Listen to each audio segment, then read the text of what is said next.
I am the Tofu Golem. Please enjoy the video. Start by identifying the Lavenderbeard visual problem on your PC. Observe whether purple or lavender textures replace facial hair or other textures.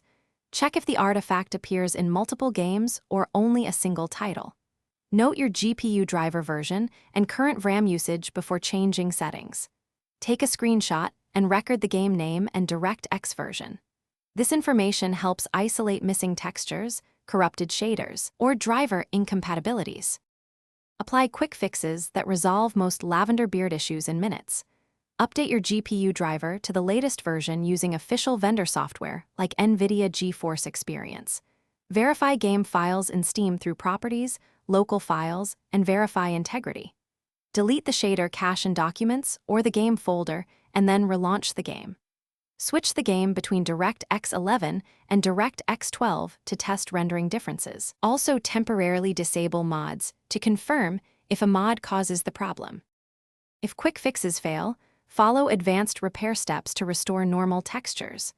Reinstall DirectX and the Visual C++ redistributables to replace missing runtime files. Uninstall and then reinstall the game cleanly if corrupted files exceed 2 GB or verification fails repeatedly. Update your OS and GPU drivers regularly and keep mods separated in a backup folder. Use a stable mod manager and test one mod at a time to prevent conflicts. Finally, run a hardware memory test if artifacts continue after software fixes. Thanks for watching. Consider subscribing if we helped you today.